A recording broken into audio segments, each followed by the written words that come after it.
You know, we all hear about Martin Luther nailing his theses to a church door. But what if I told you that about a century before him, another man had already lit the fuse for the Reformation? His name was John Wycliffe, and his story is all about the absolutely explosive power of a single idea.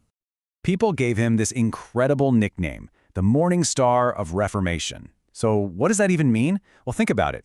The morning star is that bright point of light you see in the sky right before the sun comes up. Wycliffe, he was that signal. He heralded the dawn of a whole new era, long before the Reformation officially kicked off. And that really gets to the heart of his story, and it's the big question we're going to tackle here. What does it actually take for one person, armed with just an idea, to challenge the most powerful institution of their time? All right, so here's our game plan for breaking down this incredible story. First, we'll get to know the man himself, then we'll look at the crisis in the church that he was up against. We'll dive into his radical solution, the People's Bible, see the firestorm it created, and finally explore the amazing legacy he left behind. Okay, let's start with the man of the hour. Who exactly was John Wycliffe? Well, he lived back in 14th century England, and you gotta picture it. This was a world of plague, constant war, and just immense religious authority. Now, this guy wasn't some outsider, shouting from the fringes. Far from it. Wycliffe was a heavy hitter, a major intellectual. He was a philosopher, a theologian, and a professor at the super prestigious University of Oxford. Bottom line, he was an insider, and that platform gave him the credibility to say things that most people wouldn't even dare to think. So, to really get why Wycliffe was so revolutionary, you have to understand the institution he was challenging. In the 14th century, the Catholic Church was, without a doubt, the superpower of Europe.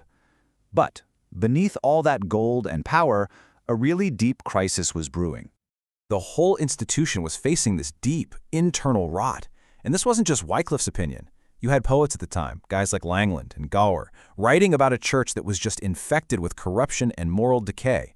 Its leaders were often seen as rolling in wealth and luxury, totally disconnected from the actual spiritual needs of the people. And at the very heart of the church's control was information. The Bible, right, the ultimate source of all spiritual authority, was only available in Latin. Now, for the average person who spoke Middle English, that meant it was a locked book. Its meaning was completely controlled by the clergy. You couldn't read it for yourself. Wycliffe saw this as the central problem, and his solution was so simple, but at the same time profoundly revolutionary.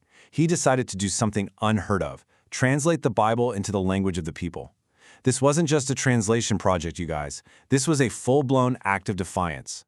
I mean, for centuries, the Bible's journey had been from one scholar's language to another, from the original Hebrew to Greek to the official Latin version called the Vulgate. But Wycliffe, he took this radical next step.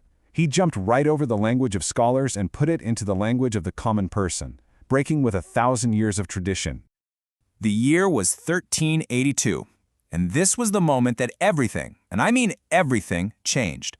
Wycliffe and his associates completed their translation into Middle English. For the very first time, the scriptures were open to the common people of England in their own language.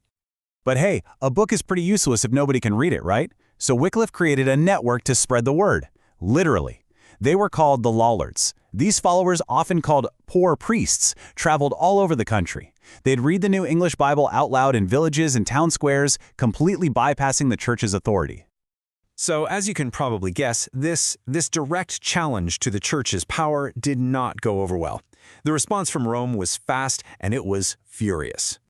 Yeah, Pope Gregory XI didn't call him the Morning Star. No, his official title for Wycliffe was the Master of Errors. Think about that. This wasn't just a friendly debate. This was a condemnation coming from the most powerful person on earth. The response was a full-on organized crackdown. So for the act of translating the Bible, what did Wycliffe get? 5 papal bulls. That's like 5 official decrees from the Pope condemning him. For sending out his poor priests to preach, he was charged with 18 counts of heresy. And back then, heresy was a crime punishable by death. But here's the thing about ideas. You can't really burn them. Wycliffe died in 1384, but the movement he started, it was too late to stop it. The seeds he'd planted had taken root, and they were about to blossom into an incredible, enduring legacy. And his legacy is really cemented in these amazing titles he earned. His translation was so important to the language that people call him the Father of English Prose. And of course, he'll always be the morning star of Reformation, the guy who lit the way for all the dramatic changes that were still to come. When you boil it all down, Wycliffe's impact was twofold. On one hand, yeah, he challenged the authority of this incredibly powerful institution, but on the other, he empowered ordinary people, not just to engage with their faith directly, but he also helped shape the very language they spoke every single day. And that leaves us with a pretty big question, doesn't it? Wycliffe's whole battle was about getting access to information in a world where knowledge was power, and that power was locked away by a select few.